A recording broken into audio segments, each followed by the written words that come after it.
সেদিন গেছিলাম ইউনিভার্সিটির এক বন্ধুর ছেলের অন্নপ্রাশনে। অনেকদিন পর সব পুরনো বন্ধুদের আবার দেখা। সকলে একে অন্যের খোঁজ নিচ্ছিল। কে এখন কোথায় থাকে, কি চাকরি করে, কার কটি সন্তান, সকলের স্ত্রী বা স্বামী কি করেন, এইসবই আর কি। এই দীপ্ত, তোর বউ কি করে বললি না তো? হঠাৎ খড়খড় করে বলে উঠল মোহর। মোহর মেয়েটা বরাবরই একটু অন্যরকম, বেশ মেজাজি আর একটু রুক্ষ স্বভাবের, কথাবার্তাও রাফ। পিহু, ও তো হাউস ওয়াইফ দেখলাম, শুকনো মুখে বলল দীপ্ত। ও হাউস ওয়াইফ, তার মানে কোনো কাজ করে না, বাঁকা স্বরে বলল মোহর। আমার কানেও লাগলো ওর স্বরটা। সকলেই থমকে গেল ওর রুক্ষ স্বরে। আচমকা সবাই চুপ, কিন্তু সকলের নীরবতা ভেঙে কথা বলে উঠল পিহু নিজেই। বোধহয় কথাটা আপনি ঠিক বলছেন না মোহরদি। হাউসওয়াইফ মানেই সে কোনো কাজ করে না, এটার চেয়ে বড় হাস্যকর কথা আর কিছুই হয় না। তাহলে বরঞ্চ বলি আমার ডেইলি রুটিনটা। মিলিয়ে দেখুন তো, আপনার মতো ওয়ার্কিং লেডিদের থেকে ব্যস্ততা কম মনে হয় কিনা। সকালবেলা 6টায় ঘুম থেকে উঠেই চা বানিয়ে বাড়ির সকলকে খাওয়াই। তারপর মেয়ের স্কুলের জন্য তাকে রেডি করি। সাথে চলতে থাকে মেয়ের টিফিন আর জলখাবার তৈরির কাজ। মেয়ে তৈরি হলে ওকে স্কুল বাসে তুলে দিয়ে আসে আপনার বন্ধু। ততক্ষণে জলখাবার শ্বশুর শাশুড়িকে খাইয়ে ভাত বসাই আপনার বন্ধুর জন্য। সেও খেয়ে বেরোবে যে অফিস। দীপ্ত বেরিয়ে যাবার পর শুরু হয় সারাদিনের রান্না বান্না। সকলের পছন্দ মতো রান্না করার চেষ্টা করি রোজ কিছু না কিছু। সব কাজ সেরে স্নান করতে করতে বেলা 1টা। তারপর সকলের লাঞ্চ মিটিয়ে উঠতে না উঠতেই মেয়ে ফিরে আসে। তারপর সারা দুপুর চলে তার হোমওয়ার্ক পর্ব, আর বিকেল হতেই আবার বিকেলের চা টিফিন তৈরির পালা। সব সেরে হাত খালি হয় সন্ধেবেলায়।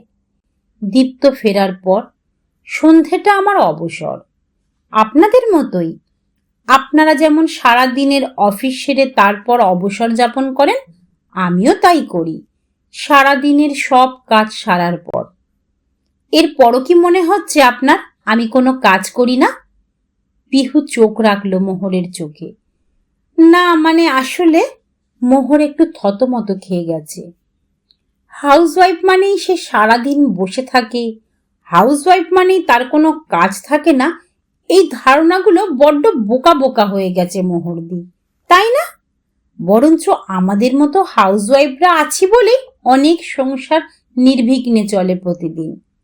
আমাদের নিরলস শ্রমই এগিয়ে নিয়ে যায় স্বচ্ছন্দে বহু সংসারকে।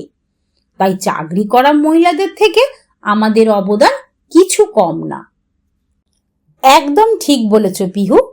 অনেক মানুষই থাকেন যারা আমাদের মতো হাউসওয়াইফদের ছোট করে অদ্ভুত আনন্দ পান, আমাদের গুড ফর নাথিং মনে করেন। ঘরে বাইরে কেন যে আমাদের বারবার এগুলো ফেস করতে হয় জানি না, বলে উঠল শম্পা, আমাদেরই আর এক বান্ধবী। আসলে আমরা ছোট হওয়াটা অনেকেই মেনে নিই নীরবে, তাই অন্যরাও আমাদের ছোট করতে পারে। আমরাও হয়তো কোথাও না কোথাও নিজেরাই মেনে নিই বাইরে বেরিয়ে কাজ করছি না বলে আমরা ঠিক ওয়ার্কিং লেডিদের মতো অতটা যোগ্য না, সমান সম্মানের অধিকারী না। কিন্তু ব্যাপারটা যে পুরো ভুল সেটা বুঝিয়ে দেবার দায়িত্ব নিজেদেরই নিতে হবে।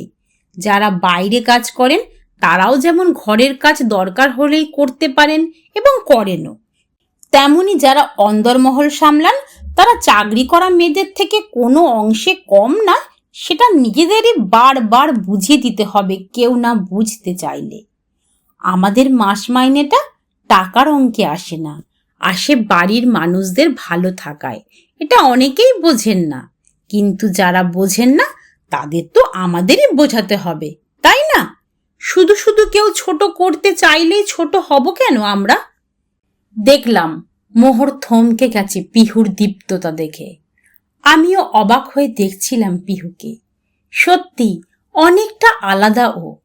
আগের প্রজন্মে তো বটেই, এমনকি আমাদের জেনারেশনেও কিছু কিছু মেয়েকে দেখেছি হাউসওয়াইফ বলে তারা নিজেরাই কুণ্ঠিত থাকে, কিন্তু পিহু সেরকম নয়। তাই ও সবার সামনে বলতে পারছে ও কারোর থেকে কম নয়। ওর অবদানও সংসারে কোনো অংশে কম নয় একজন কর্মরতা মহিলার থেকে। এরকম পিহুর মতো হাউসওয়াইফ আরও জন্ম নিক বিভিন্ন সংসারে। তবেই হয়তো বিনা বেতনের বাড়ির ম্যানেজারদের ছোট করার মানসিকতা নিয়ে চলা মানুষদের বলতি বন্ধ হবে একদিন।